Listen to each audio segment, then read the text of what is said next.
Welcome, everyone. My name is Seth Dellinger, and this is the Embodied Dialogue podcast. And this is actually the first podcast for 2023. And I'm delighted that I have Ryan Barton with me today. And just quickly to introduce Ryan, Ryan is the CEO and founder of Mainstay Technologies, which is an IT services company in New Hampshire.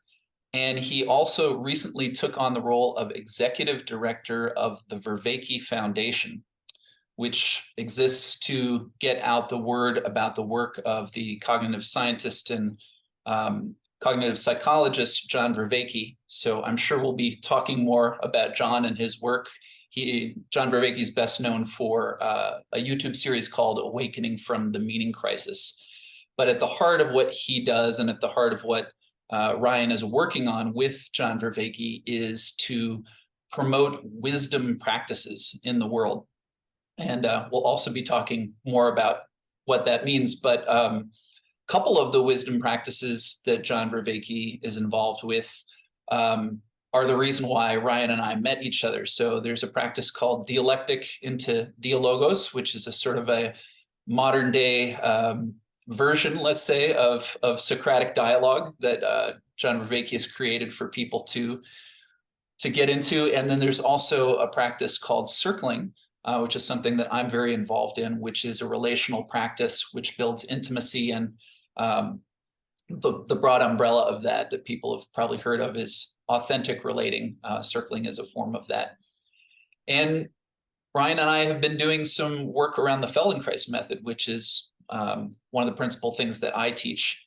So that's all here on the table. Beautiful intersection. Yeah. So Ryan, maybe you could just start by giving a little bit more of your background, in the business world, and then how did that lead to meeting John Vervaeke and beginning to work with him? Just fill us in a bit.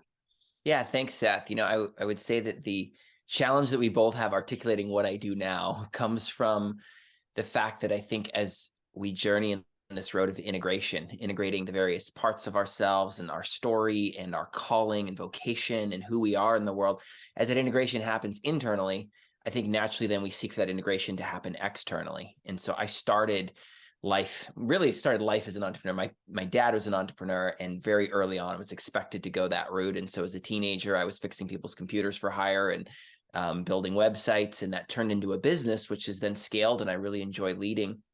But that's always just been a part of who I am. And in the business world, there's these big just parts of what I care about in life that have only had so much expression. And so as I've been on my own journey of integration and attempting to grow and heal, it's been how do I take these skills and then bring them to people through coaching, through other organization building, which led me to beginning to scale an organization for John Vervaeke, who I know is someone who has influenced both of us very much. Right. Yeah, can you say just a little more what you mean by journey of integration? You talked about healing, and I imagine, when you were a young person fixing people's computers and then moving into the business world, probably there was a certain sense of, like when we're kids, it's like, what are you going to do when you grow up? You founded a company. Sounds like success in most people's definition, but I take it there was a point where you were looking for something beyond that.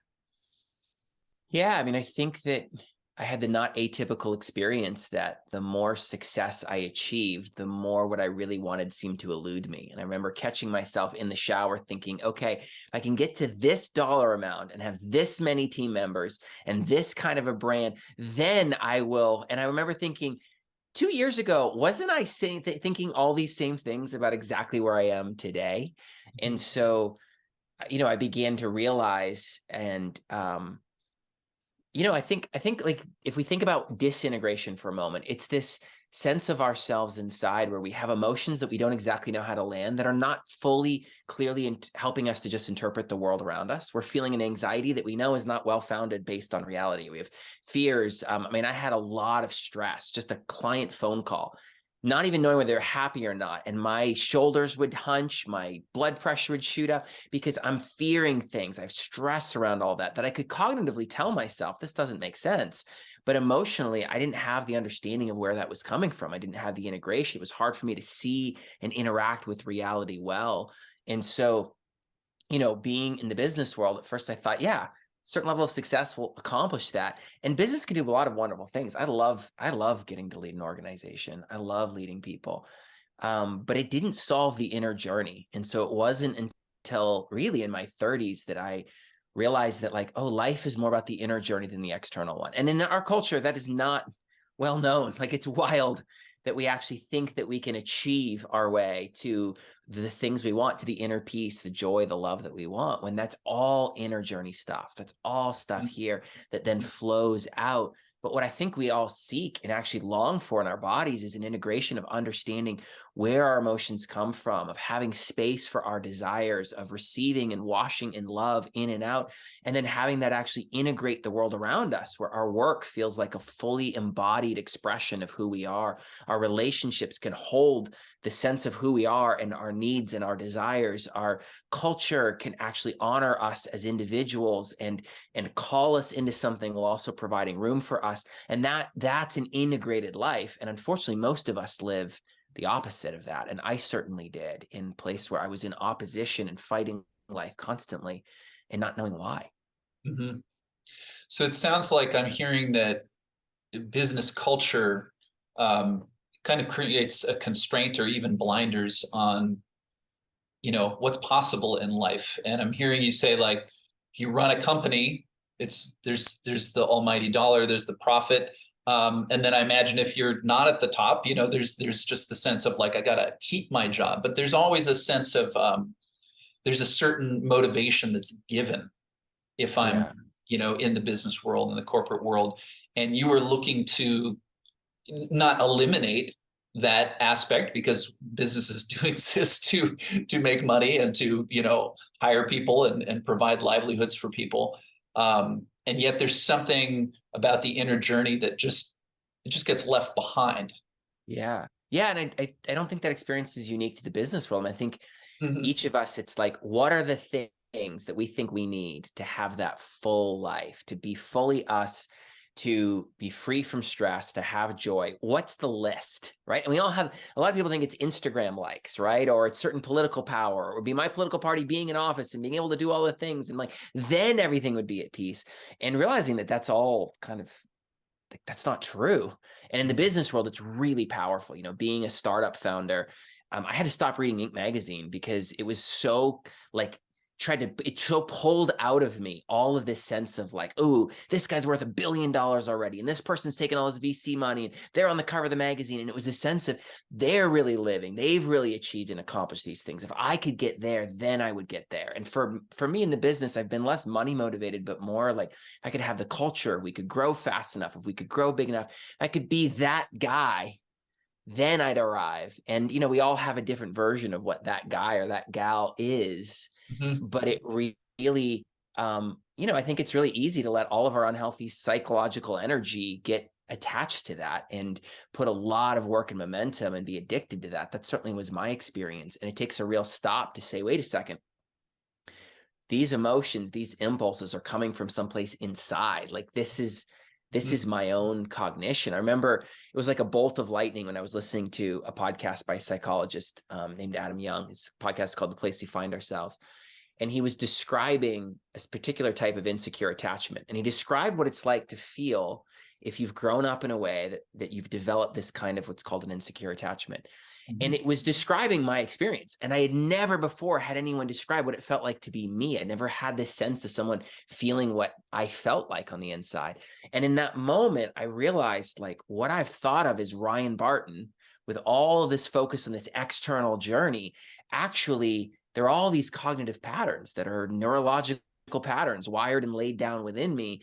And those patterns can be changed. Like, our brain can change. We can relearn, we can heal, we can integrate. And this reality that I live in doesn't have to be the reality. And it's actually quite disconnected and different than what I'm pursuing externally. Like more business success, more friends, more adventures, more skydiving, more whatever is not actually going to solve this inner pattern thing. That's a completely different path.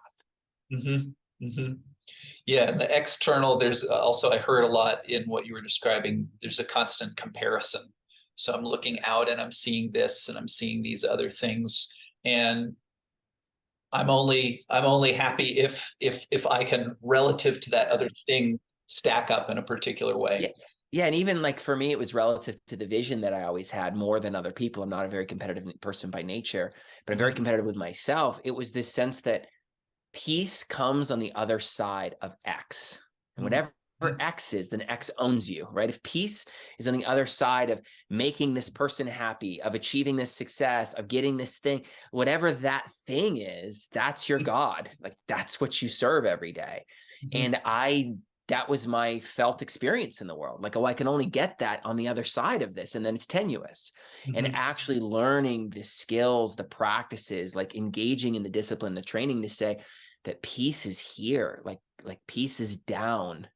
And if I can't get to it in this moment, like there isn't actually peace available to me. Like it's right here. It's in this moment. Mm-hmm. Mm-hmm. Yeah, I almost want to just pause, right? I know, Just right? feel that for a second. I know. We Yeah, rush and we go and we feel the pressure of these things. And yeah. it's like actually like right here in my body, like as a body, can I feel and access peace? Mm-hmm. Well, so since you brought in the body, what would you say is the experience of the body in that world that you have swum in for so many years? Mm, We've been sharing a bit of exploration of Feldenkrais work, which is, I like to call it a wisdom practice disguised as a movement practice. yeah. But when you're talking about, I can only get to peace on the other side of X, what I hear is just this sort of speeding up, right? And it's like Yes. there's this Yep. drivenness. Is that like a Drivenness is a great common? word for it. Yeah, Yeah. it's a great word for it. Yeah. And I think for me, it meant like thinking of my body as a tool in that pursuit and that feeling this disembodied, some of the theology that I grew up with really gave me this sense of being a soul, an immortal soul inhabiting a body. And I'm just in this body until I die. And then I get the one I'm supposed to have. And all the complaints that I have, it's like, well, just sort of push through it, just grind it out, just go, just take the Advil, like just, you got to be healthy, but that's just sort of kind of like changing the oil in your car. Mhm. And then, I'd wonder why I have these intractable knots in my shoulders and this experience of life that was just not very delicious, like an experience Yeah. of life that just didn't have much color to it. And what's so hard about that is that I didn't know what I was missing because that was my only experience. And actually people would talk sometimes, or I'd hear people about, like your body or feeling or being a body. I'm like, oh yeah, whatever. Like, that's cool. And like no concept of actually what it feels like to realize like, oh, I am a body. And my experience is right here. And this experience can be dramatically different, all based on what's happening inside, my interpretation of what's happening around, but then my relationship with all the parts of myself and my body and like how I feel and my neurological connection to it so changes. And like that life can actually taste delicious and feel like it's in contact with reality and be rooted in a peace and a joy. Now, I'm not saying that like that's my experience all the time. That's like, Mm-hmm. but I've tasted that and I'm growing in that. And my life is oriented towards that in a way that Right. makes life far more beautiful, Right. far more beautiful. Right. So that's the orientation now. And you were describing, the past orientation. When did that begin to switch? What are some of the things that began to wake you up from this sense of my body is almost, it sounds like disposable at one Yeah. point. Yeah. There's pain, but that's just kind of how things are, just deal with it. What began to shift you to a different point of view? And Well, getting married to a wonderful woman and who also happens to be a great cook and has some Italian lineage and a great cook and baker, that certainly started to help. That, food isn't just fuel. Like, there's all of these different ways to start to sort of, I think, taste in many ways what it can be like to be a body. But really for me, there's many ways into this sort of embodied mindful living. But for me, it was like depth therapy. It was really realizing that like this pain, I can't keep living the way that I am and managing it. And once I started to realize like, oh, this is not what everyone's experience is, and I don't have to have this experience, I was just so motivated to do intensives and to do therapy and to understand how the brain works and to study as much as I could and really develop practices that helped me to just, so that others lifted me and said like, you're made to experience love, and started to show and demonstrate like, slow down, what's your body feeling? I'm like, what do you mean what's my body feeling? Like, I got to do this thing. And it's like, well, no, like slow down. And Feldenkrais of course takes that slowing down to the next level. It's so Yeah. good for me, and hard Yeah. sometimes, because like, well, just show me like, how fast can I bust out the reps here, Seth? Right. Well, that's funny because I'm getting this sense of like, it's like you grew up with a particular script and you're like, yeah, I get it. And you followed the script and it worked pretty well. And then at a certain point, you kind of said, I don't know if this script is the one I want. And it almost sounds like you just almost imagine you like from the outside looking in at yourself as a body, but as a human being, and suddenly like just being incredibly curious about like, what is this human being that is me? And what you described before, in my work with the Feldenkrais method, I see people all the time who have that sort of attitude towards the body, like, it just gets me from here to there. I fill up the tank, periodically so that it Totally. keeps functioning. I got to sleep at night. But it's not this sense of like what you were saying, tasting, um, this kind of joyful, Yes. and it's not that people don't have those experiences, but to wake up every morning and think that's what's possible, that really is a shift in viewpoint, It which I is. And then think just is for, still ahead of a lot of people in our yeah. culture right now.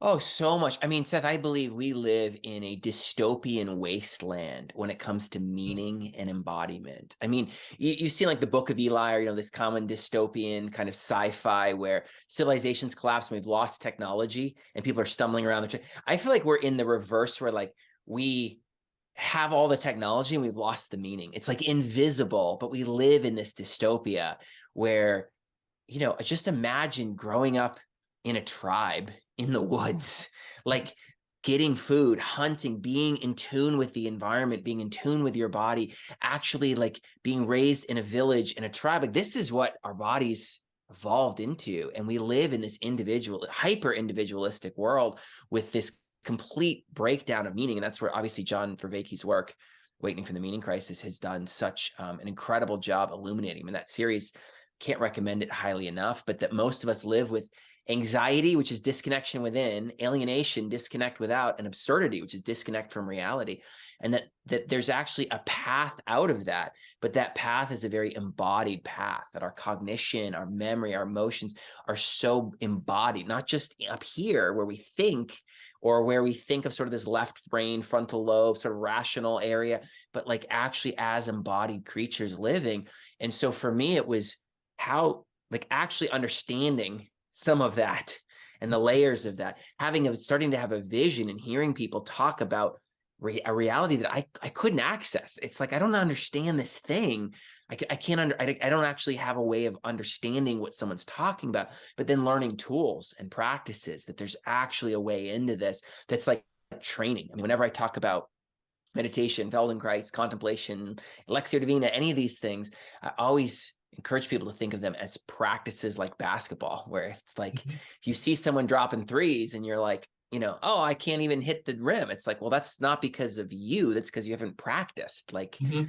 Mm-hmm. Okay, come and practice, come and take up a discipline. And that when you see those practices, that it actually starts to work and you can feel your experience changing. You can have access to new tools, new ways of seeing life. And then that makes you wiser. That's just a beautiful thing. Mm-hmm. I love the basketball analogy just because it's so basic and people can get it. Yeah. One of the things, maybe in a minute here, we should actually describe for anyone who's not familiar with John Vervaeke in a little more detail, Yeah. what he's about and what you now, working with John at the Vervaeke Foundation, what you're doing. But it strikes me that a lot of people know what practice is. in some realm, and there's all kinds of practice that's embedded in the business world. But the idea that we can practice something that really makes our life better, this is, I don't know. I mean, I know, like, I have a daughter in school right now, and, I remember my experience of going to school. I think school has become, for many young people, just this kind of thing that I get through. And then, if I go to college, it's to get me to a job. There isn't this sense of like, I'm here to practice something that improves me, that improves the quality of life on a daily basis. And John's work seems aimed at waking that up. And I think it's really good that you mentioned both meaning and embodiment, because if people watch Awakening from the Meaning Crisis, a lot of what they're going to see is John is going through the history of Western philosophy. But he again and again makes the point, like, no, philosophy isn't just this thing that happens in philosophy departments. Like, whether or not you've read Plato or, Aristotle, like, these are the ideas that are the foundation of the culture you live in. And, let's examine what those ideas are. And any person can sort of ponder these things. And in fact, it's a healthy and positive thing to do so, and to get into dialogue and to wonder about the mysteries. But actually, that too can be a practice. So anyway, I just wanted to invite you to start to bridge from the practices. I love that, like basketball to the wisdom practices. Yeah, because it's like, well, why play basketball? Why play this particular game, right? So there's lots of reasons that we can play basketball, but ultimately, when we're pursuing wisdom practices, I live in New England, and New England there's a tremendous amount of history. And there are all of these little ancient cemeteries that are right beside the road, and you can go, and there's these gravestones that are weathered, and they're right by the main roads. And that was intentional in those communities. They would put the cemetery right by the main road to remind people of their mortality, to remind them as they're walking through their life that this life is temporary. We are here for a short time. So be mindful of how you live. And I think that meditating on our death, like actually thinking like, okay, we have this amount of time, and then the unknown, the mystery, and how do we live a life of meaning, whether you believe that there's an eternal life or whether this is it, like how you hold that. Either way, we want to live this life really well. This is still our only life, and you want to live it really well. So what is a good life? And, meaning in life is tied to all that lives on path after you. What are all the things that as you are on your deathbed, as I lie there, like the things that outlive me that I care about, that's so tied to meaning in life, to the sense of meaning in life. And if we can anchor in a good life that lets us die well, having left the world better and having become the fullness of who we are, if we set that as sort of the pole as a goal, well, then foolishness is the opposite, right? It's everything that's short-term and temporary and breaking and disintegrating. And that's the thing that we want to avoid. And then you say, oh, like this is the overall framing of life, to pursue the good, as Plato would say. That creates a framing. And then, well, how do we practice that? Like, what are the things that we're doing that are leading us towards it or away from it? Is my habit with my smartphone leading me towards a good life, a life of integration, of meaning, of courage, of virtue, of love, of becoming who I can be? Or is it pulling me away from it? And then how am I actually... And then when you realize there's actually things that you can do. So this is a great time to talk about the work of Dr. John Vervaeke. So he's a cognitive scientist, director of the cognitive science program at the University of Toronto, and kind of came to fame, like you say, launching this YouTube series, Waiting for the Meaning Crisis, which was an argument he'd been working on for like 20 years.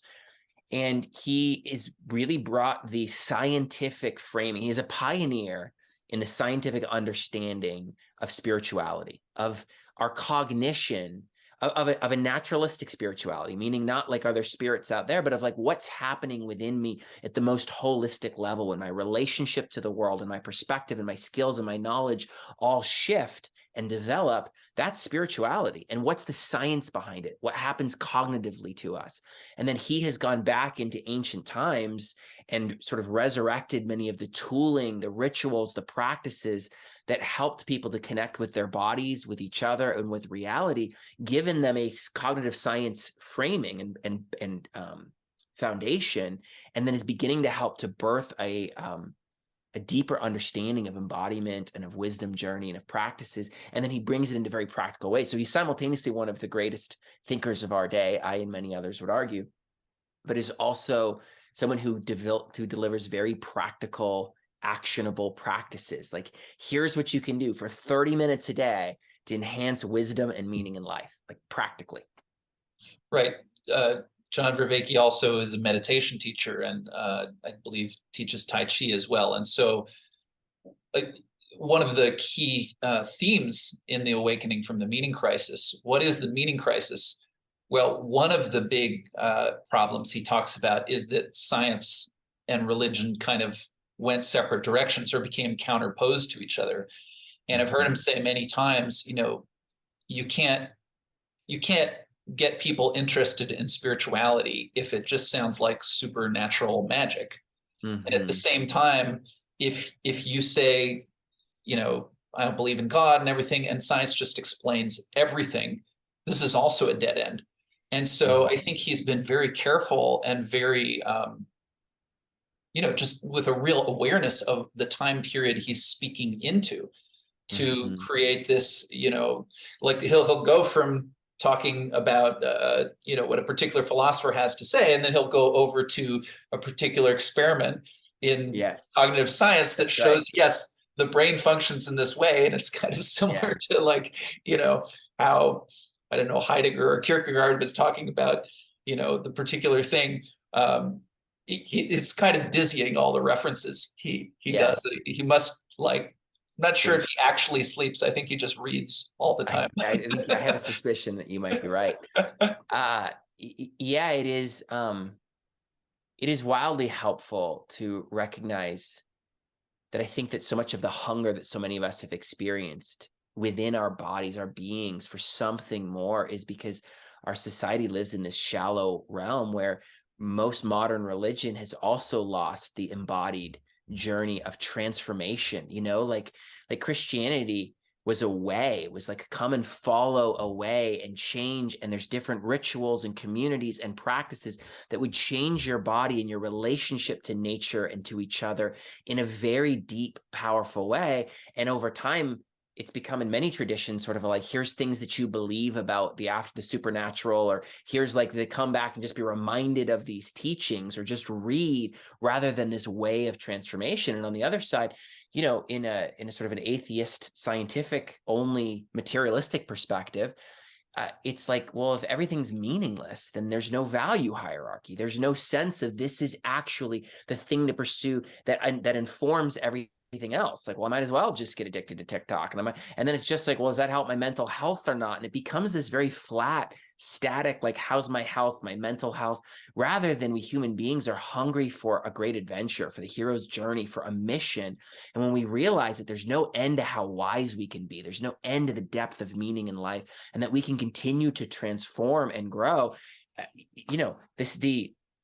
love the Greek philosopher, the philosophy perspective that John so embodies and teaches, that as the child is to the adult, so the adult is to the sage. If you think about it as a kid, how we saw the world, our perspective, our skills, our understanding, our connection to it, it was very limited. We thought that it was everything, but it's really limited.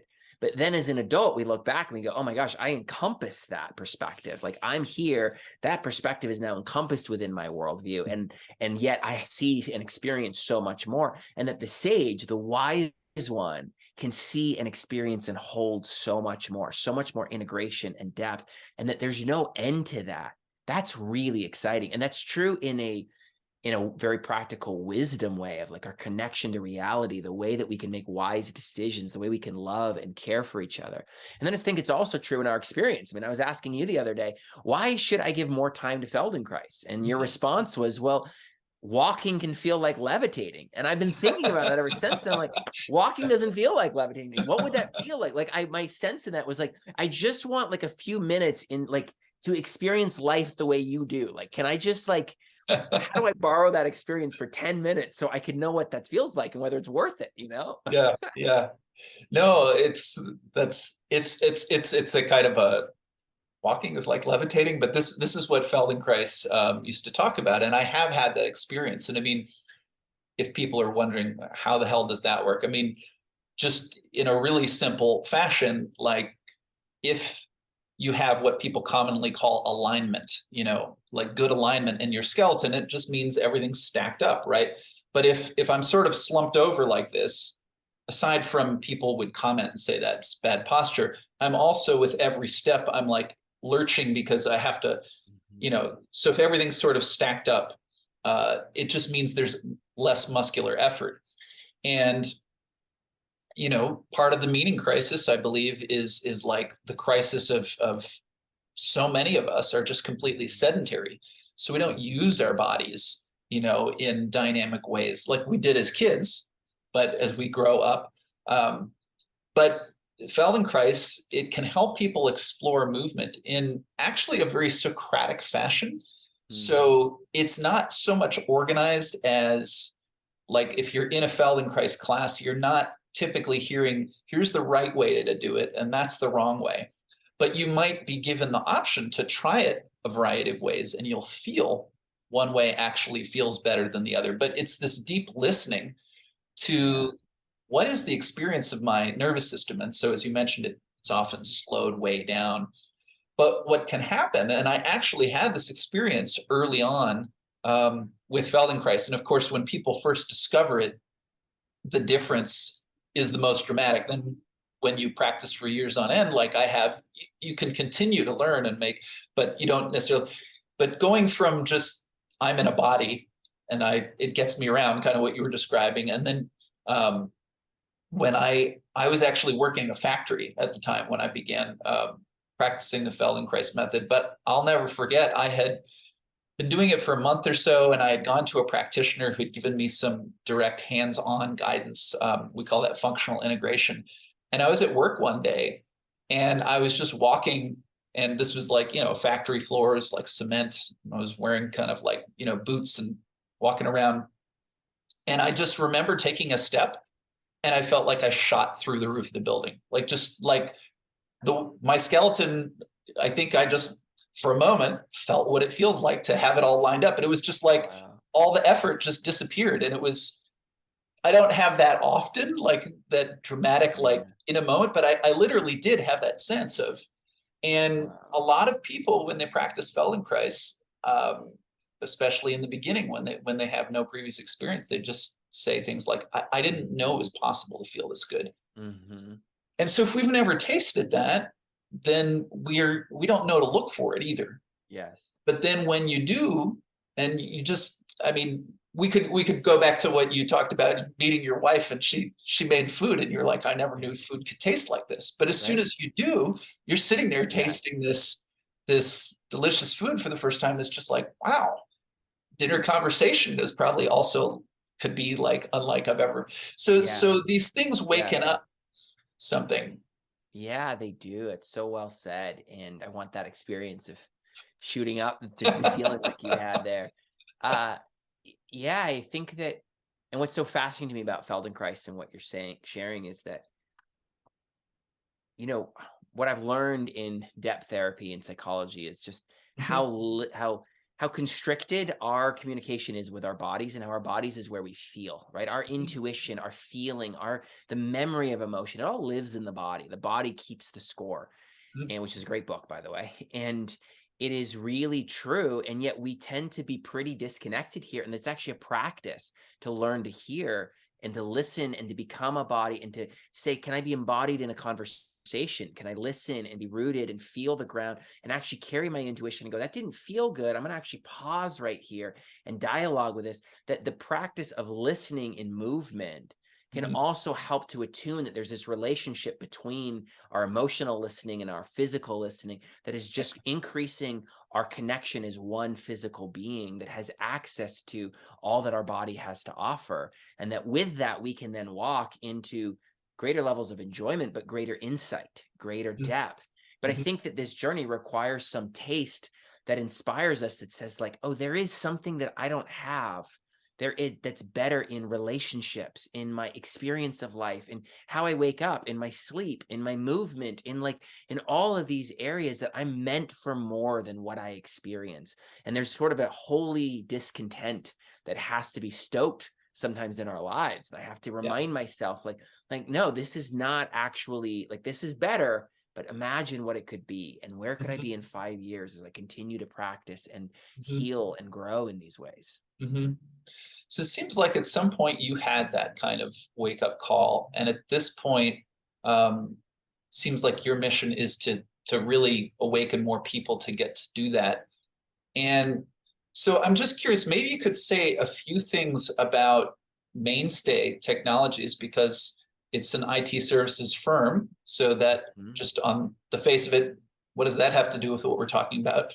But you're actually known in the business world for running your company in quite a different way. And then maybe you could just say anything that you think would be relevant about that. And then maybe could you talk a little bit specifically about what you're doing these days at the Vervaeke Foundation that connects to these different ways of waking up the taste of a different kind of life that we've been discussing. I love that. Thank you, Seth. So, I started the business always with a goal for serving people. And I saw immediately how good work and good business unlocks value, helps people to grow. I saw people start in these junior roles and grow to be engineers or business leaders. I mean, these incredibly capable professionals, and to see what it does for our clients, where they go from this terrible IT that's falling apart and incredible risk to, like, they actually enjoy their IT department and technology works and is a positive part of their organization. Like, seeing all this transformation, I saw business as this engine for creating value and for good.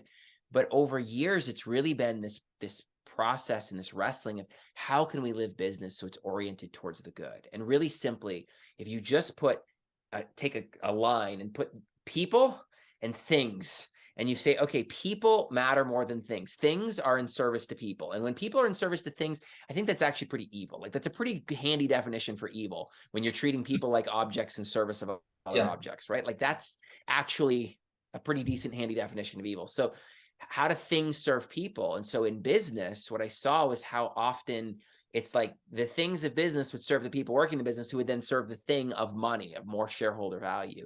And that our entire capitalist system creates all this value, but then sort of subverts it and corrupts it and turns it towards more and more increase of capital as the highest good. And then all ethics are essentially like guardrails, like, well, don't lie and don't be awful, and like, or don't do it if you can't get away with it. But it's all about how do you measure up the capital growth, instead of saying, how can business actually be a tool for helping our life to be better, period, like to serve the good. And now we need to be profitable. Mainstay has been profitable since the day it started. I'm very proud of that. It's much better to work in a profitable company than a non-profitable company. We do no layoffs. We're still hiring, right? Like, we grow systematically, stably, caring for our people. But in that, we want to honor the full person. Like, how do you ask someone to be creative if you don't encourage make space for their vulnerability and create safety for that? And so how do we encourage people to grow in the most holistic ways? Like, our career tracking, we love to start with, like, well, have you thought about where you want to be in a number of years as a person? What does your life look like? Then how does work design to serve that well? Maybe you need less hours, and going to the next big promotion isn't actually the thing that you want. Or maybe this is a season where you want to really bust it and forget life-work balance because you're getting so much meaning out of it. But then let's really check into when you can have the right integration with work coming back to its right season. And so our whole guiding principle at Mainstay is, how do we serve the good for the long haul and leverage the incredible ability of capitalism of a for-profit business, while doing that a way that honors and loves people authentically. So it sounds like, do you have specific programs that an employee at Mainstay, like this conversation you were just talking about, like 5 years into the future, like, I don't know, can you just give us like a little snapshot of, I just got hired at Mainstay. So What's different than the other place I used to work? Like, at a practical level, we have something like called Mainstay Growth Journeys that does that. But what we really try to do is not put these things into programs and like, oh, here's just the core values. It's like actually the culture, the way we make decisions, the way we honor people, the expectations of, if people are working more than 40 hours a week, we stop them and are like, are you okay? Is this what you want to do? Like, how's your workload? Do we need to hire? Because we don't want, that's not good. Like, I don't care that drives the bottom line if people are working 60 hours a week. That's not good for people. Like, or rarely is it. Sometimes it is for short times, but like, let's have conversations and let's treat people as people, and then have development conversations as people, and let that presence be there. And then we have these missional principles where for instance, our goal is to be a 100-year company where we are not going to go and sell the company to private equity in 3 years and have this, and because everything gets changed. And it's like, you have this great culture until the shareholders come calling, or until the owner sells it to somebody and goes and retires on the beach. And then everything becomes clearly, oh, it actually was about the profit. It was just delayed. And like, again, we want financial discipline and success, but in a way that serves people. And so we have all these missional principles about our commitment to a higher value, a higher good, and to wisdom. And then we seek to make decisions out of that. And so, yeah, I can talk about programs, but it's the people who are attracted to that, who grow in that, who treat people as people. That's what I'm proud of at Mainstay. Yeah, so it's a real recognition that, yes, this is your job, but because it's your job, that means it's a huge chunk of your life. More than any other waking hours, Seth. Yeah. We spend over 80,000 hours of our lives, more than any other waking hours we spend at work. And work shapes us. Like, if you work in an awful environment with nasty people, it shapes the way you, not like you feel. There's all these health measures about heart attacks and things that are correlated to having a toxic work environment. But it's not just about not having a toxic work environment. It's actually that work can be this beautiful part of life that calls us into who we can be. I mean, if I'd won the lottery 20 years ago and never done this, I'd be a fraction of the person, most likely, that work has caused me to be, because it's called out of me giftings. It's forced me into uncomfortable situations. It's pushed my limits. And I see that happening for everybody in Mainstay, where it's like, we actually get to grow. And then together we get to serve people. Like, ultimately, work is about creating value for people and serving them. And that's a beautiful high calling. So I have a high view of work.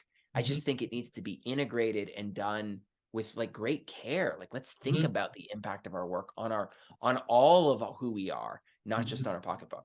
Yeah. So at Mainstay, you were able to have an experience that this could be organized differently than what I'm seeing out there in the landscape. Yeah. And I imagine you've been probably connected to other business leaders who share some of your ideas. But I also remember I watched your conversation with John Vervaeke, and one of the things you said was, like, I was so relieved to find you, John, because he was pointing to things. So I remember he asked you if you were a voice in the wilderness. Yeah. And so it seems like when you found John Vervaeke's work, that helped to catalyze things you were already thinking about and give you like a really clear vehicle for stuff. The problem is that, in my view, is that in the business world, if we only listen to other business leaders, then we're all sharing the same frame, which is ultimately about how do we maximize our skill to generate as much value as possible. And there are people who are doing that with different degrees of humanity and of virtue within that. But I have found very few actually discussing what's all of this for. Like, is the whole game that we're just assuming in 21st century Western capitalism and all of these value assumptions that we're making every day, is that actually good? Is that the best? Is this the highest use of what we should be doing? I find very little of that within that frame. And then a lot of the philosophical or theological feels very disconnected from it and not practical. And like, sure, we can discuss about what work is like in the Bible and this, but like, how does that actually help me? What do I actually do? And so to have John Vervaeke's understanding, his teaching of me and so many of how we are wired inside, how our culture relates with us, and how we have this relationship constantly between the self and the world around us that shapes us and shapes the world. And what then understanding more of the specifics of the culture that we're living in that gave birth to capitalism, the particular brand of capitalism. People just think it's capitalism. It's not. I mean, like, we have highly regulated, it's all a certain game that's set in the culture and set by regulation. Like, it's a very particular brand of it anyway. And so understanding that, but then also recognizing that we need to develop wisdom outside of business. Like highest calling in life needs to be done in a place that's just not our business environment. It's got to be some other community, some place that we work to remind ourselves of what's truly valuable, to pursue the good, to become a better person, and then to go from that place into every area of life. And that's why I volunteered to work at the Vervaeke Foundation, is because I have been so impacted by John's work, and I was just grateful to him. But I'm also really interested in practically scaling this. Right now, to understand a lot of John's work and practically apply it, it takes a tremendous amount of work. I mean, Waiting for the Meaning Crisis is 50 hours, and it takes a lot of work I mean, like, it's like with a notebook, right? Like taking notes, like Yeah. Yeah. diligently working. You can vouch for that as well. Sure. And Sure. No, and it's like a university course, basically. it is, and I recommend it to everybody. But I also know that many are not drawn to that kind of thing, or wouldn't see the value to put that kind of time investment in initially. And so, how do we make it a more actionable way? And as an organization builder, I'm like, we could use organizational scaling skills to solve a lot of the challenges here, and that's been really Hmm. rewarding. Hmm. Yeah. So you and I met in a workshop called Dialectic into Dialogos, and this is one of the things that John is doing. And it's funny as I think about that practice, it's what you just spoke about. It's not necessarily something that everyone would just jump right into. So I don't know if we want to like drill down into the specifics of that practice just yet. But before, when you were talking about, the handy definition of evil, you've got people and things. Something that John talks about, thinking Eric Fromm is the source for this. There's all these references, but he talks about the having mode versus the being mode. Yes. And it sounds like what you're also describing. There's the having mode, I guess in the realm of business would just be, it's my career, it's the profit, it's, what else am I supposed to do? This is how everyone else is doing it, versus the being mode, which is really just this slowing down and tasting what life is like and relating from there. And it very much has to do with relationships, because the problem again with this sort of like autopilot life that many of us live is it also breeds disconnection. You know, where's the meaning? Where's the joy in it? Yeah. And so just speaking, without getting too specific, I think what dialectic into dialogos, and as well as circling, circling is a practice founded by Guy Sengstock, who works with John Vervaeke on those workshops. And both of these are, I think, at their root, just like inviting people back into communication with others that has some degree of intimacy to it. And it isn't always about, let me show you how smart I am, or let me convince you of my opinion. But it's like conversation can be this place of exploration. Do you want to say more about that? Because that seems to be like one of, aside from the separate practices, this seems to be one of the big things that John is trying to get out there. Like, there's a different way we could be relating to each other. Yes. So first, while I'm thinking of it, maybe you can put a link in the video for the Circling Dialogos workshop, because the next one's going to be coming out in June. Those dates are just about to be released. And it is a great 2-day, it's like a wisdom intensive. There's 7 different practices that ladder together in a community of people, and anyone can come to it. It's a really great workshop. It's, you and I can both attest to. But yeah, ultimately, to go back to, the Eric Fromm's articulation of what many have known for thousands of years, is that human beings, we fundamentally have 2 different modes of being, right? So the having mode is like about getting and consuming. Like I'm thirsty, so all of a sudden what's relevant to me is the thing I can get and consume, and I can lift the water and I can have it. Or we often think like, oh, I need knowledge, I need to know something. And so it's like I go out and I'm searching on Google, and I get anything on Google is like having mode, right? Because we're like getting and trying to get knowledge, get facts, get understanding. Jeopardy in a way is about the having of knowledge, like this. And it's a specific mode that is incredibly helpful. We need the having mode. But when we use the having mode to seek meaning in life, to find peace, to find fulfillment, then we're in modal confusion. We're in the confusion, again, John's term, modal confusion, of how we actually get those things. Like, you can't have your way to love. You can have your way to sex, but you can't have your way to love and to true intimacy. That's an actual opening of your being. That's a being rooted in who you are and being vulnerable and open with another person. You can't have your way to peace. That's what I tried, right? Where if I can get business big enough, if I can get, maybe when we're at 100 employees, then we can, and it's like, no, that's having my way to something that's only accessible in the being mode, like that peace in this moment. And that we should be living, ultimately, the invitation is to consider trying to live in the being mode, where we are at peace, where we find that love and peace and virtue and these things do not require all of the trappings of 21st century society. And that from that place, of course we can go. I mean, I want Mainstay to keep growing. I want to have more resources to do more things. I want to build the Vervaeke Foundation, these projects, and scale them. And there's lots of things I want to have and do. But ultimately, my hope, my what I've worked so hard to is to have that come out of a place of the being mode. And like you say, it's in relationships as well. I can have a good time. I can go drinking, have fun with friends, have a night, but it's like, but actually like enjoying friendship, attuning to someone, to like listen to them, to hold their story in your body as you're hearing them, actually is a very different mode. I mean, to me, it feels like a different color. It's like a richer tapestry of experience and color when I'm mindfully listening and holding someone's story or what they're sharing, versus like we're having conversation, we're having a time that scratches an itch, just like watching Netflix scratches an itch for me. And sometimes it's great to watch Netflix, Right. but that ultimately is never going to bring fulfillment, meaning, love, which is what we all deeply desire. Mm-hmm. So there's a word that I learned from John Vervaeke, which I didn't know before, but it comes from the Socratic tradition. And I think it's another way of getting at this difference between the having mode and the being mode. And the word is aporia. Mm.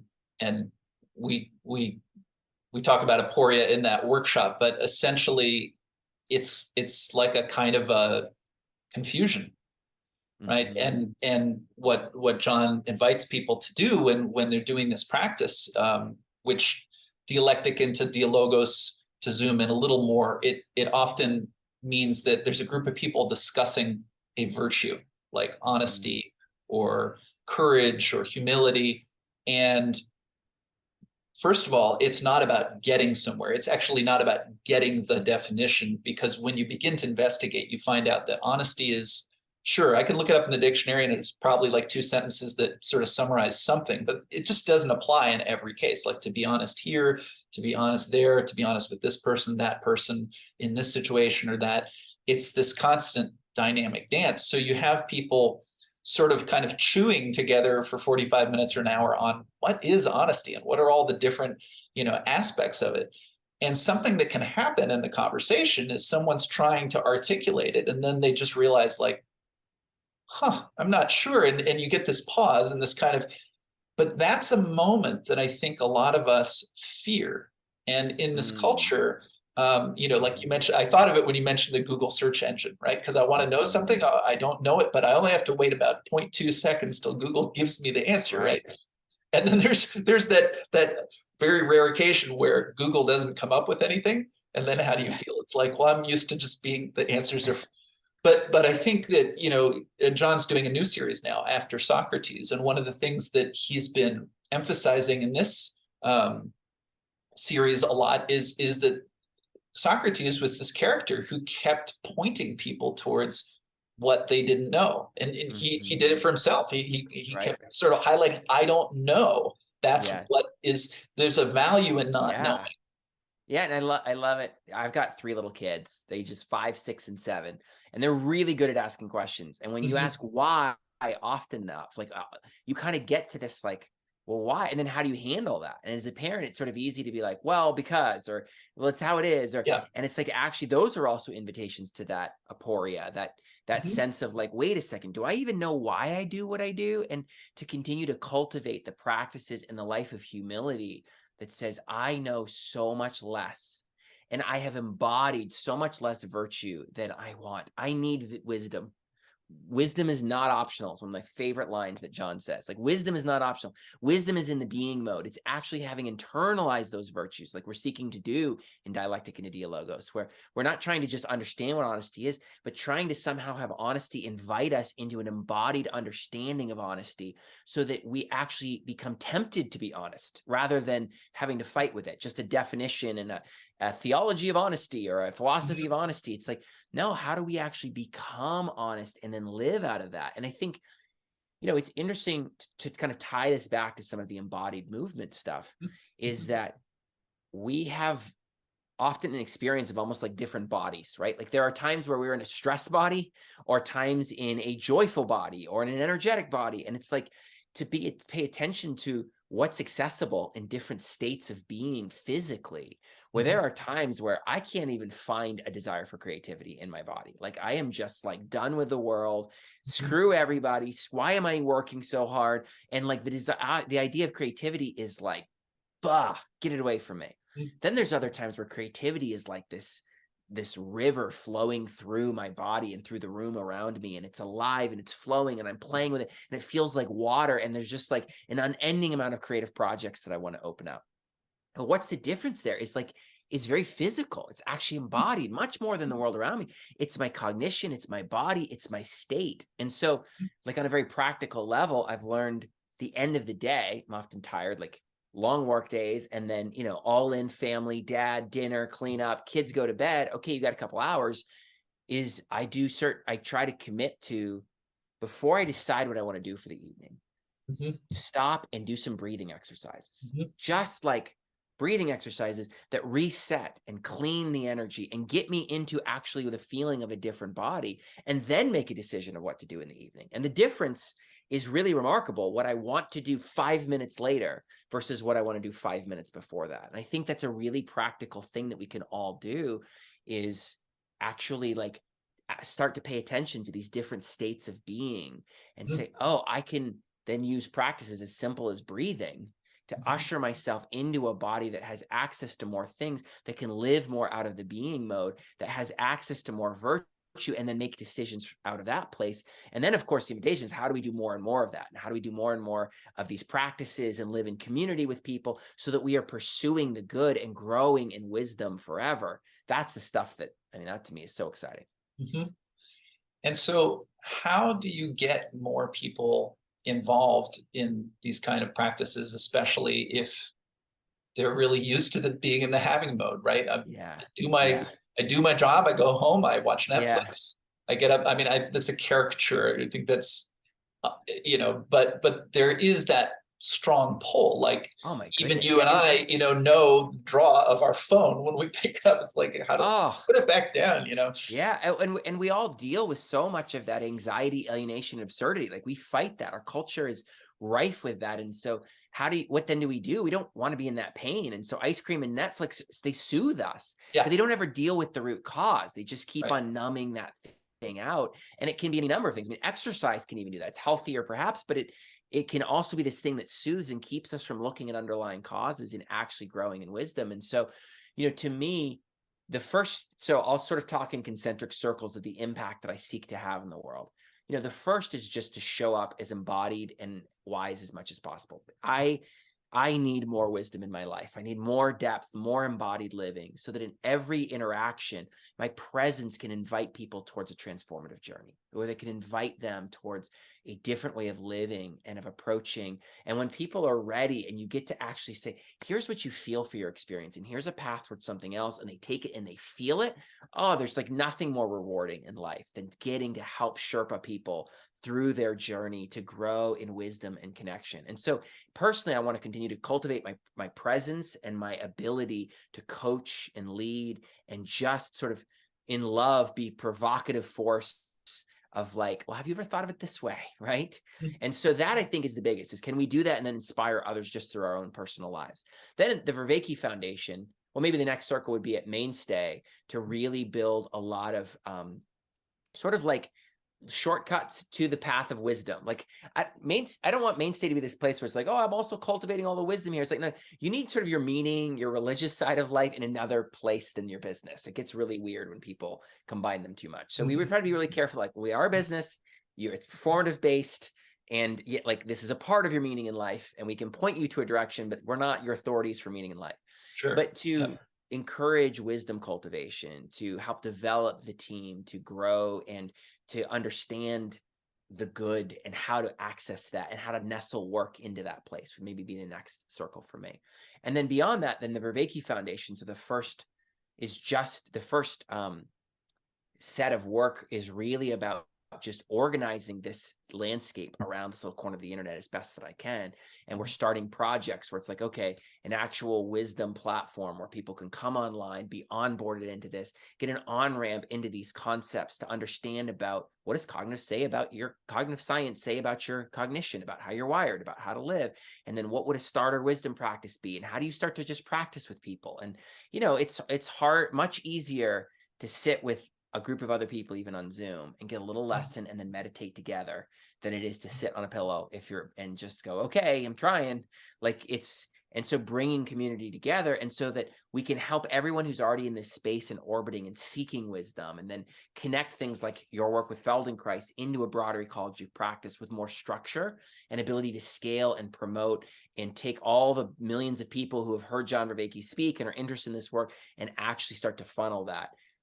That would then be the next thing, is actually then how do we then attract more people to this and practice the articulation in a way that incites some excitement, some like, I need that, some desperation, some hope in people, so that we can all be inspired to live out this journey of wisdom, of transformative pursuit of wisdom and love in a deeper way. And then how do we create paths? So there are journeys that everyone can take where you come in through this and then you learn these different practices and these people and start to then see how that impacts your parenting and how that impacts marriage and how that impacts work and how that impacts medicine and like all these areas of life that are impacted when we think of, I want to pursue the good for people, be filled with virtue so that I become wise and have the skill, the knowledge, the perspective and the relationships that I can live life well and I can help others and become the best version of myself. How do we then inspire and bring people and then create many, many paths of that journey, including, sort of like programs like, okay, start here and then just see what's your experience like? Can you actually have a different experience? And can wisdom start to make the problems that seem intractable, unsurmountable, that are surrounding you become less? And all of a sudden you see a perspective you didn't see before. And these problems actually have a way that we can solve them. And there's a way out. There's a path. Once you start to feel that, that becomes a positive cycle of like, oh, I need more of this. Like when you can actually name what wisdom feels like and is, then it's like, oh, I need more of this. I need more truth. I need more virtue. I need more wisdom in my life because shoot, this is my life. And if I don't have wisdom, I'm going to live it in foolishness. And that is not a good alternative. That is not a good outcome. Yeah. John, in addition to the lecture series that we were discussing, he has an ongoing program called Voices with Vervaeke. And I think this is another thing that's exemplary is John just talks to all manner of people from across the spectrum. He's talked with, people like me in the world of movement. He's talked to religious figures, different scientists, people who are more embedded in philosophy, talks to young people. He really brings together, so I think anyone who begins to pay attention to his work also gets introduced to many new people, many people who are really working on the crisis. Because if we just follow the news of like extreme weather events or political polarization, like I know for my daughter, she's already asking me like, Dad, what's it going to be like when I'm your age? And it's like, I don't know. So that the sorrow of this generation, feeling like things are getting worse and breaking, and what we're seeing happen in the environment, breakdown of international systems. But then you just look at the average 14-year-old girl and how much higher her anxiety is and how much higher suicide rates are in the West, like across countries, regardless of economic level of prosperity, those depression, anxiety, suicide rates are rising steadily. That's devastating. Like as we're getting more technologically advanced, more scientifically advanced, we are getting worse when it actually comes to our experience of life and our bodies. And it's devastating.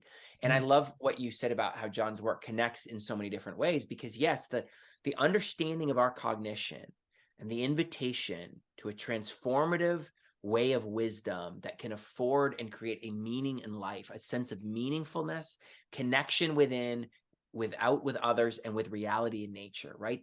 That path that does that is harmonious with supernatural religious beliefs. It is harmonious with an atheist belief. It is harmonious with ancient philosophy and rigorous philosophy. It is truthful. It is harmonious in all of these different ways. That way that John is attempting to help to bring more awareness to and scientific rigor and understanding to connects in all kinds of ways. It's not like, oh, leave your religious beliefs or no, it's just begin to develop a new relationship with one's body, with other people, with reality itself, and let truth guide that. That's what's so powerful about it. That's why I'm giving so much of my life towards helping to make this more scalable and more accessible for more people. Yeah.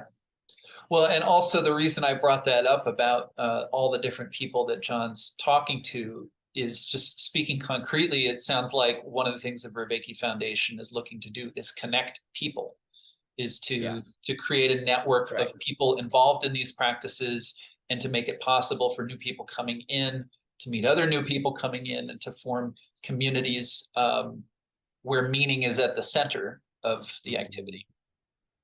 That's right. Yeah, we want to help to connect those who are sort of already in this space and ancillary to this space in lots of different ways. So think more like multi-day conference and workshops down to 2 to 4 hour workshops that give a real taste that it's like, okay, what would a couple of hour introduction to Feldenkrais for wisdom seekers look like? And can we run a 2 or 3 hour introduction and get people in to say, oh, I just tasted something I hadn't experienced before. Can we do that in multiple different ways and then bring people into all of these 1 hour community sessions, into practitioners like yourself, into, therapists, meditation teachers, like all of these different ways to help us to connect with our bodies, with others, and with reality, and to do that. But we have to do that together. I mean, that is, you can't, really pursue wisdom in a cave. I mean, you can for a little while. Like there's a role for that, but not long term. We need community. We need each other.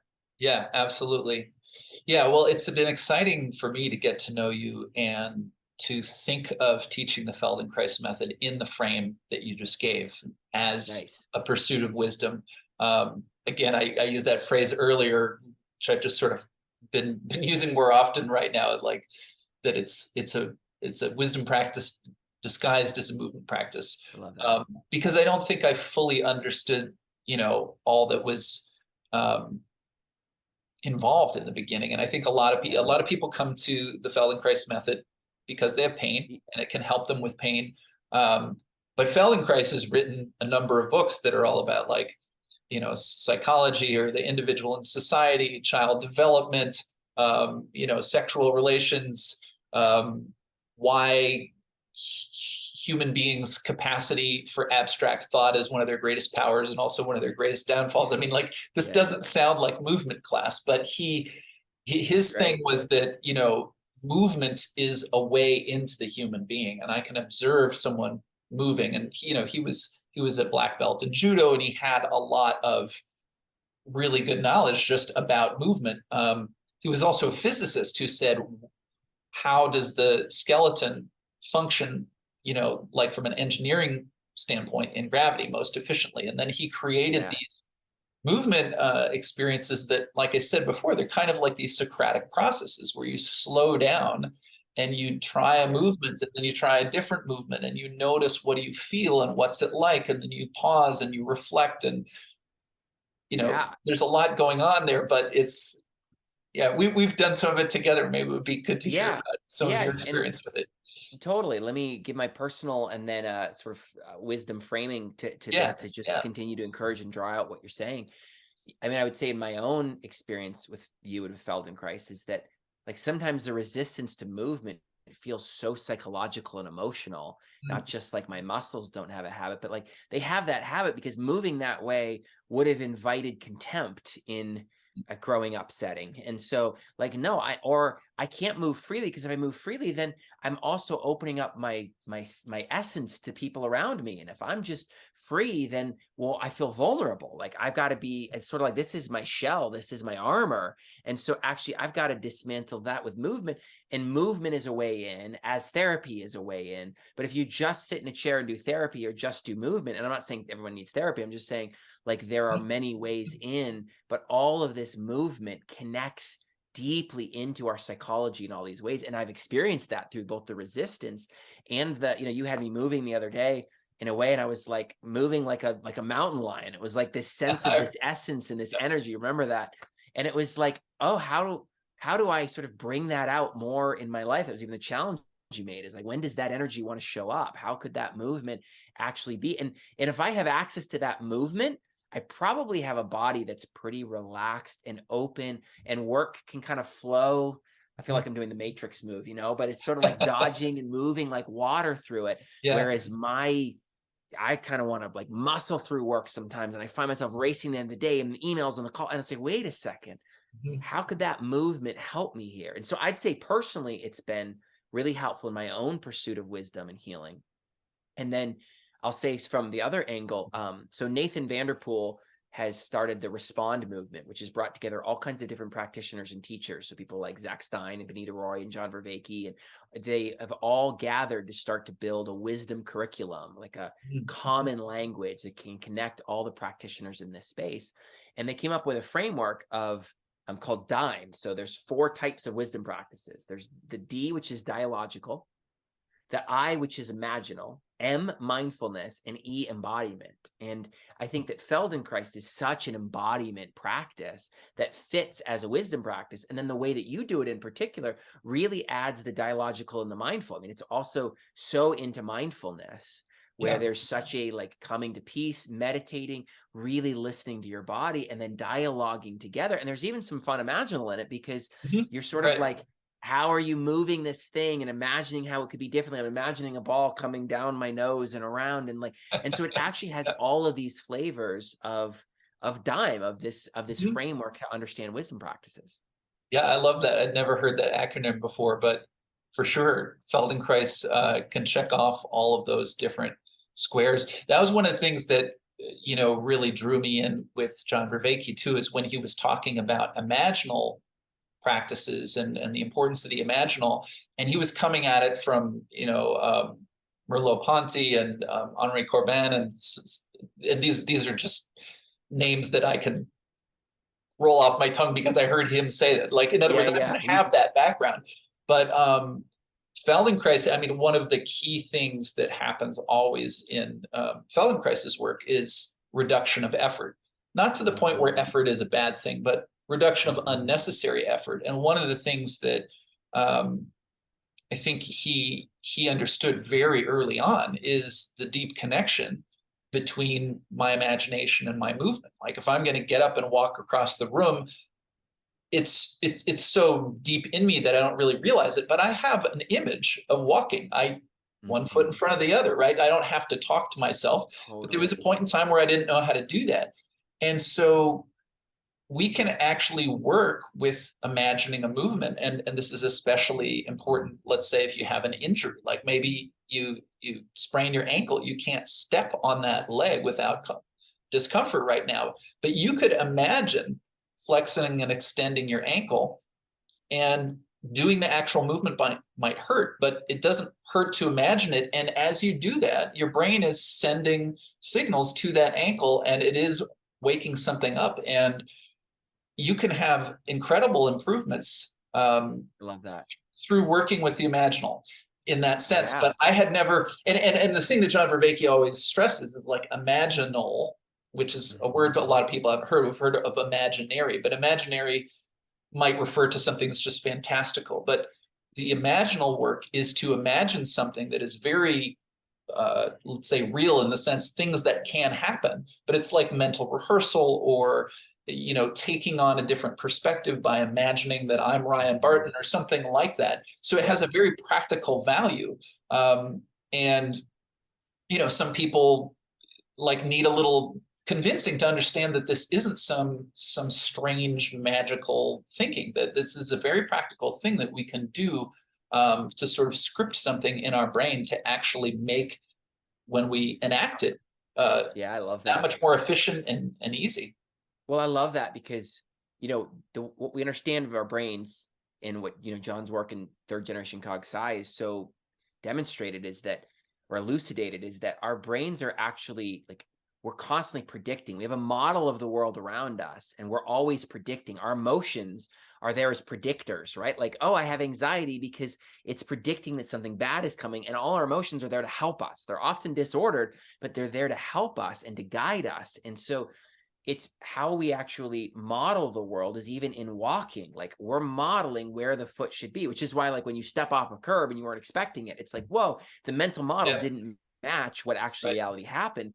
And that wisdom is about having a model that is most closely aligned to reality, that lets you predict the future far enough and develop the skills and the mapping and the knowledge so that you can bring the best result about. And so there is what we're trying to do as we try to seek to cultivate wisdom is to seek to improve our mental model of the world and of ourselves, to understand and map reality, to be able to see the future and anticipate it, and to build those skills. And that's exactly what you're doing in Feldenkrais with imagining a movement and paying attention in those ways is changing the mental model. I mean, I have felt in my own practice with you that, and with the recordings that you supply, that like, I feel like I'm literally changing this like place in my brain that has a model of my body and its movement, and like starting to chisel away at this corner and at this, and sort of opening up, and and actually building a different model of what movement can be like. And that's so connected to the cultivation of wisdom, which again, wisdom is not optional. That's so Feldenkrais, if we can, I think for me, what I'm hoping to do with the Vervaeke Foundation is to take practices like Feldenkrais and people like yourself and help to say, okay, anyone who's interested in Feldenkrais itself, can they also see its connection to the pursuit of wisdom and why that matters and is worth pursuing in life and how to do that? And then those who are pursuing wisdom, can they see this as an embodiment practice that is so a movement practice that is so helpful in cultivating wisdom, that also helps you with neck pain and posture and back pain and those kinds of things? Yeah, absolutely. Well, I think it's a great description. Just sort of thinking, what else do we want to cover? We've been talking for a bit and probably wrap it up pretty soon, but just I guess one thing that came to mind there is, Feldenkrais had this idea of the self-image, and I mean, this is a phrase we hear elsewhere, but it really combined what you were just talking about in terms of how I map my body and movement, but also what you were talking about earlier when you were sort of like, I know my body as a creative person, and then I know my body on that day where there's like no creativity. And there's a connection between how I envision literally my physical body and then how I think about myself and, what's important to me and how I relate to others in the world. The sense of feeling bigger or feeling smaller, or, feeling that I have a long spine can be connected to a feeling of dignity versus like I'm kind of collapsed, and like that can be, a posture of shame. And so one of the things that I discovered through circling and dialectic into Dialogos is we can also come from another point of view. We can sort of start with the emotional and the relational experience and notice, oh, my body responds to that. So there's a kind of different angles. And I think I'll turn it over to you for kind of maybe some last words, but you used the phrase a couple of times, and it's something that John talks about all the time, is that there's no one practice that kind of like solves everything for us, but there's the ecology of practices. So I don't know if you could just talk maybe a little bit about the ecology practices and, anything else that you feel like missing out of our conversation you want to get in before we wrap it up. Yeah, thank you. I love the term ecology practices, because an ecology is growing and changing and adapts to the environment, the world around it, while also impacting that world, and has multiple different species that are interacting. And the idea of an ecology practices is to really consider, what are the practices that I'm developing and training in that help me to grow my awareness of my cognition in the way that I can transcend my current self to grow to some new creature that has more capability, more wisdom, more peace, more joy. And then how do we actually build those things so that they we actually can become wise, and these practices can self-correct each other. That part of the challenge in this is that if you've ever met the yoga person who yoga is the answer to everything, it's a little like that someone who has a hammer, everything looks like a nail. And it's like, and then we can get weird. And then there's gurus and it's like, oh, this person and this has it all. And it's like, no, there is no one person, no one lane that has it all. But obviously there's something wonderful and beautiful to be gained through yoga. And yet that is one type of a movement and breath practice. Well, how does that also relate to Feldenkrais? And does that give us a different angle? And it allows us to avoid being stuck. When we have an ecology of practices, we avoid these ways that we just sort of get stuck in a lane of thinking and operating, and we think we see the world, when the most helpful thing is to realize how little we know, how little we see, and then to have practices that complement each other, some seated, some moving, some with other people in dialogical, some deeply internal, a meditation that is internal and stills the self, and a contemplation that seeks to look out and touch reality and actually come into contact with reality out there. And how do we actually combine these things? And I can say that, it doesn't take a lot, like on a very practical level. It's like 30 to 60 minutes a day. Take it from screen time. Like I always love to think, what's my least effective time in my day? Like, what's the time in my day that looking back a year from now will have like done the least good for me and may have actually done some harm? And how do I take that least effective hour and actually make it the most effective hour? So if it's like lying in bed after my alarm clock goes off isn't actually helping me at all, but getting up and spending an hour in these practices could transform my life. And how do I think about and then just start to make those movements and build a new ecology of practices, and start with something simple like meditation, like a breathing exercise, join Feldenkrais. But to do it, like for me, I do, practices every morning and then try to do some small ones through the day and at night. And then, of course, wisdom cultivation is not limited to these practices, right? Those are sort of ways of anchoring in the being mode, of really doing specific work that then is sought to be carried into all of life, so that then everything is about the pursuit of wisdom and love. But these practices, and then meeting with individuals like yourself that can help me on coaching one-on-one, and then coming together in groups in order to do group practices. And if we just kind of combine those, it's actually not a huge time investment, and it has a transformative impact. I mean, it certainly has for me, and for all the folks around this community that I've been working with. The stories are just incredible of transformation and growth and real cultivation of wisdom as the antidote to anxiety, alienation, and absurdity. That's beautiful. Just feels like an orientation to life, an orientation to that taste. Yes. Feels like an orientation to life that I seek to give my kids, and wish. I was talking to someone the other day about a project we're working on. He said, I just want to leave breadcrumbs for my past self. Like if the thing that existed that we're trying to build around the Vervaeke Foundation, I could have maybe found this a little earlier and started to transform my life in a way that was healthier earlier. I thought that was a great way to think of it. Well, Ryan, it's really inspiring to be with you. It's clear that you have found a path where you're excited to wake up every day and do what you do, and that it's very much in service, to your community and to growing community. So it's been such a pleasure to get to know you over the last half year or so. Looking forward to, continuing that and maybe having more conversations like this one. So just again, thanks so much for joining me today.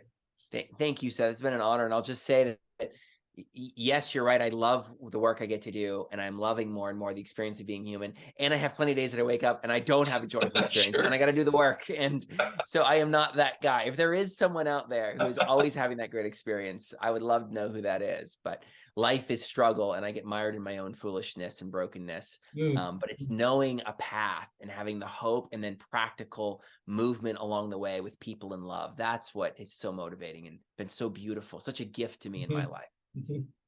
So you have bad days, but you've got a motivation to get past the bad days too. Yeah, or to turn the bad days into something good. Or I think the bad days can be our food for alchemy. And it's people like yourself who I feel like, you're not just sort of someone who has a practice, but you really love the people that you work with, and you're really trying to help. And I feel that care, and just the presence of that care has been a beautiful note in the symphony of this last year for me, and I'm grateful for it. Yeah, well, I appreciate that so much. Again, it's been such a pleasure getting to know you, and looking forward to just seeing where it goes. There's a lot of exciting things ahead. Me too. Okay. Yeah, take care.